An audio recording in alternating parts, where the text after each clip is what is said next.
Hello, everybody. I'm a practicing therapist and a doctoral student of psychology. We've talked about this on my channel before multiple times, but there's some things that I feel like this is going to be a video that I want to touch on today, and then the next day or going forward, I'm going to touch on another aspect of it, which we haven't touched on this channel. And so today we're going to talk about why avoidance avoids saying they love you.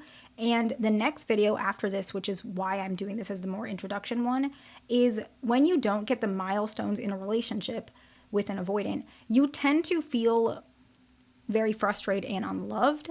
And that next video is going to be a strategy to manage those things while you wait for them to, for example, say that they love you or be more open to milestones. And so I split it up into two videos because they're kind of two different subjects, but they're one after another, almost like this is a prerequisite of the other one, okay? And so many times the concept of love is something that many avoidants don't fully agree with or understand or even know that it exists. Sometimes they almost argue with the idea that love isn't necessarily real. And so they feel like if they tell you they love you, it could be a lie. The commitment might not be able to be kept for whatever reason, even if they feel like, oh, what if we break up? That means did I lie to her or him? And so that is the pressure that they feel. Their view of love is just very different. And let's break up those pieces and so that we can evaluate this together today and then also expand it on the next video. So like we had mentioned, avoidants don't actually, some of them and a lot of them don't actually know if love exists or if it is even beneficial or valuable or what love actually constitutes of. And so if they don't really know what love is, it's really hard to say they love someone, even if they technically do based on the overall definition. If they don't have their own definition really confident or really put together, it's going to be really hard for them to define it. So if we, let's say, just a random example that I just popped in my head, if another species like aliens or whatever, right? They came to our planet and they saw what we are or who we are. They don't have a definition of what it is or what we are, but that doesn't mean we don't exist or our concept doesn't exist. And that's probably really exaggerated, but that's what love feels like to an avoidant, some of them, right?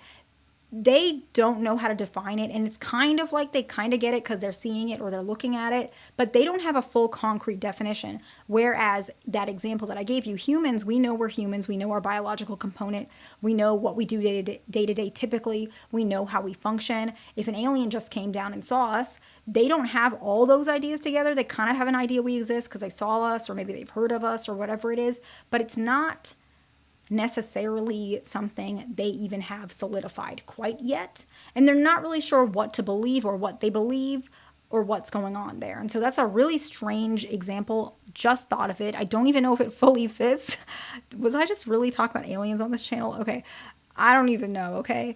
I'm just saying that that's kind of what it feels like. You're not really sure how to define it. The next one is they don't want to end up saying something that maybe they feel like can be held against them at one point. So for example, if you guys break up, maybe you'll say something like, did you ever love me? Or maybe you never loved me. And that in of itself is very scary. That concept for avoidance, just you doing that is really scary.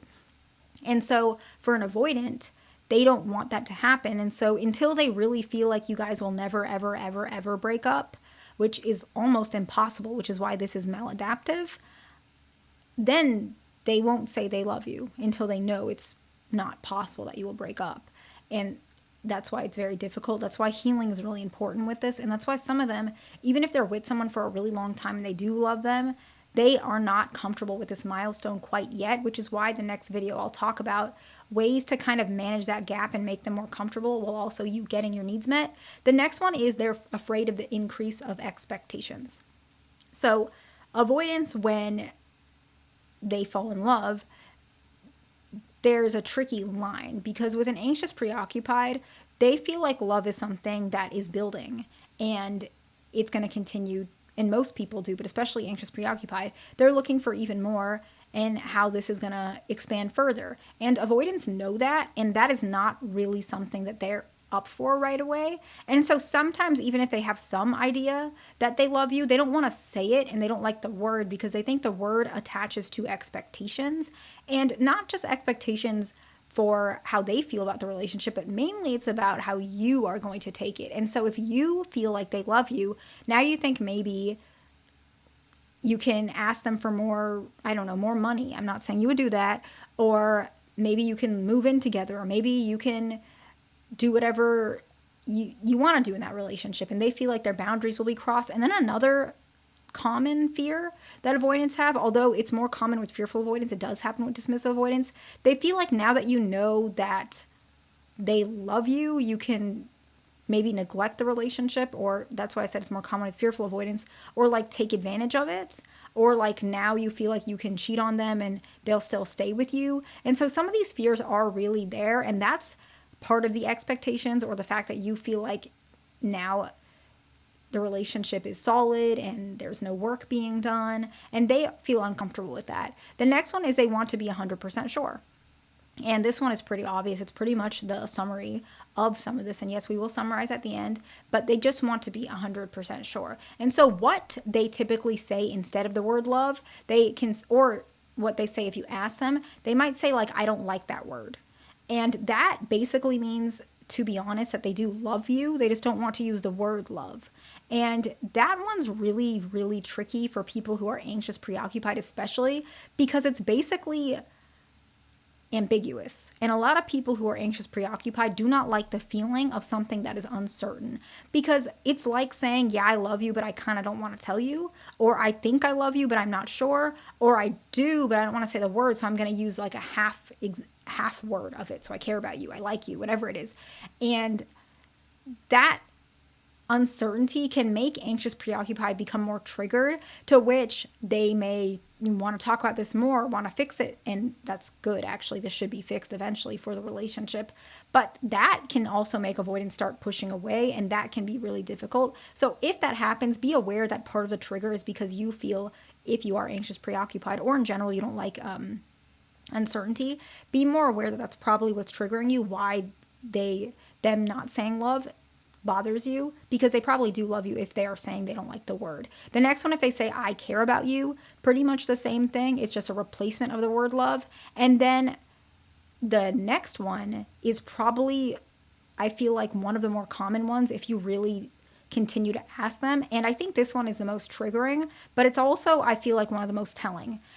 They will say something like, it's not that I don't love you, I care about you, but I just don't like the word, or I just don't know. And why this is the most telling is it's right where the wound is. Basically, they're saying, I kind of think I love you, I probably do, but I'm afraid to say it because of the many risks that we talked about earlier. And so how can you improve this?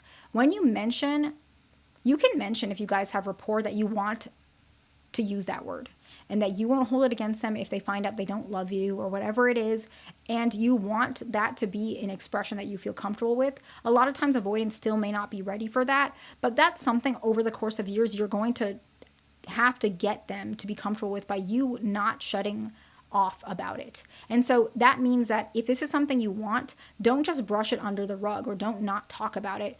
After a year, bring it up again, maybe just a little bit.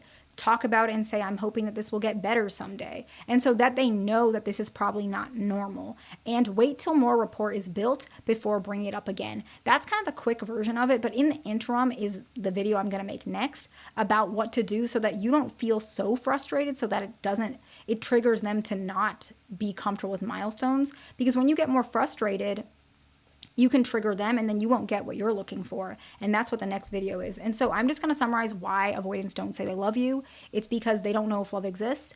They don't want to end up saying something that maybe you'll hold against them, or they find out it's not true for whatever reason. They're afraid that expectation increases, and they want to be 100% sure. I hope this video is helpful to somebody. Please like, subscribe. I'll see you in the next one.